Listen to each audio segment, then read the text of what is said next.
People have been eating lobster since forever.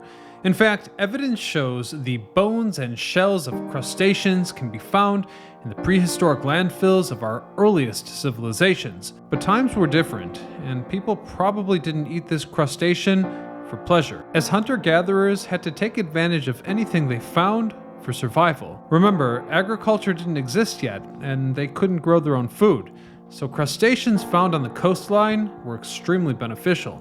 As time passed and the food industry evolved, lobster grew to be a favored meal of the British, although American colonialists didn't much care for the dish, which is surprising because by the 19th century, lobster surged in demand.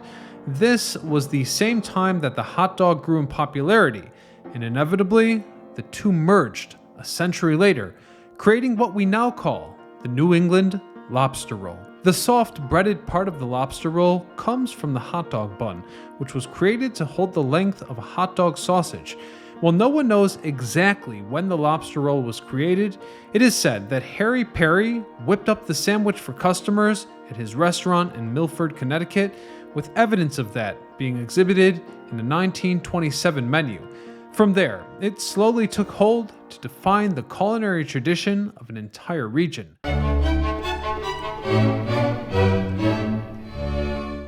You need basically 2-3 ingredients. Roll, the most homemade the better, lobster meat, some butter, and in some versions you can find that people were adding garlic, parsley. In other versions they were adding later on mayonnaise, but I think that I will try to do it the same as fishermen would do it in 1920s, with mostly a little bit of butter, garlic, and maybe a dash of parsley. Now, you might be thinking that because lobster is involved, this dish is for the elite. But that's not at all the case. Surprising as it might sound, the early settlers of New England actually hated lobster and considered it to be poor man's food. No one ate lobster outside of necessity, and while demand grew, the price still stayed low.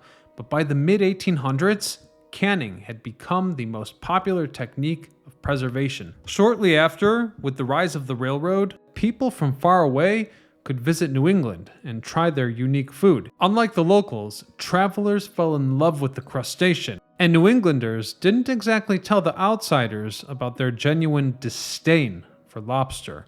This turned out to be a very smart approach, causing the economy in New England to boom as they exported their lobster all over the country. By 1885, there were 23 lobster canneries in New England, and the American lobster industry was producing 130 million pounds of lobster per year. However, nothing can last forever, and the increased demand diminished the lobster population to the point that by 1918, only 33 million pounds were produced.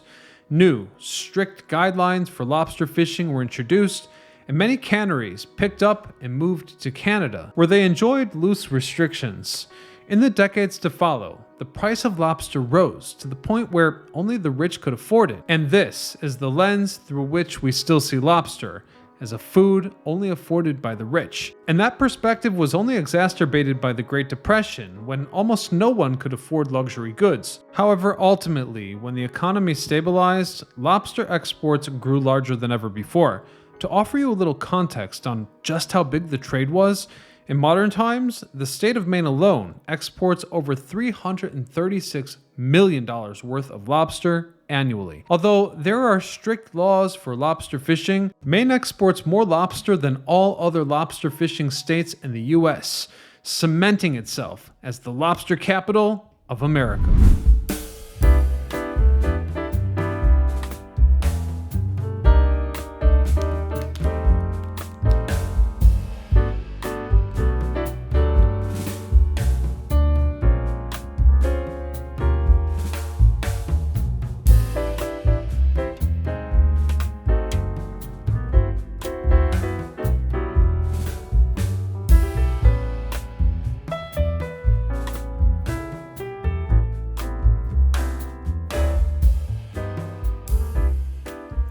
Since we are not using mayonnaise, I'm about to use a little bit of this butter to brush inside this bun.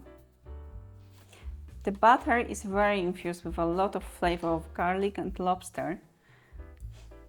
It smells incredible.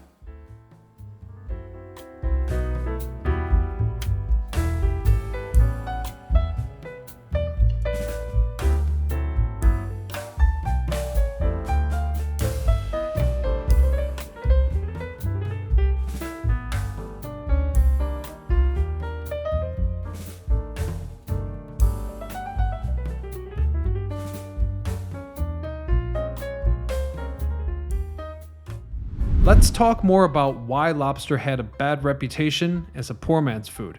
According to local legend, when the Pilgrims first landed at Plymouth Rock, they found piles and piles of lobster. The new arrivals were rather shocked by the spectacle, as European lobsters that they were accustomed to tend to be much smaller than their American counterparts, which typically weigh between 1 to 5 pounds on average, and the larger specimens can reach up to 15 pounds.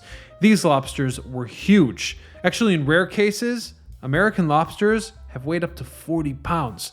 Considering their abundance, the governor of Plymouth at the time actually apologized to the new arrivals for lobster being the only thing that they had to eat.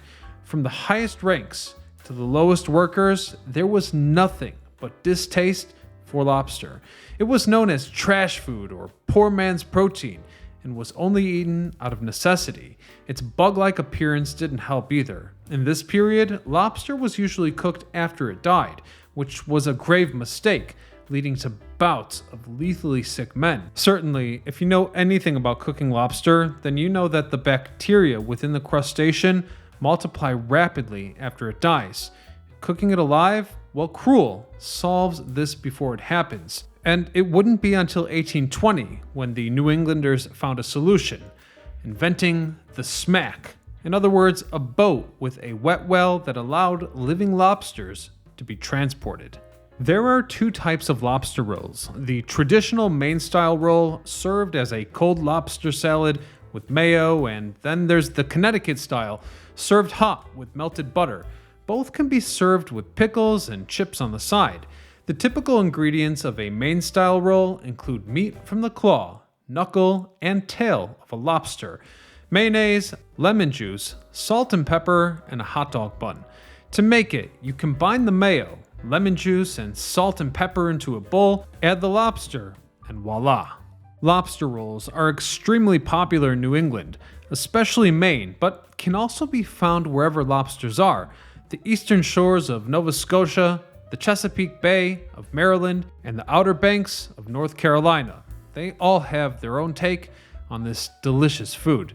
Funny enough, McDonald's has even begun to offer lobster rolls as a seasonal item in New England and the Canadian provinces just north of there. So it shows that despite how young lobster rolls are and how the first Americans actually hated lobster, the meal surprisingly has cemented itself as an essential summertime snack.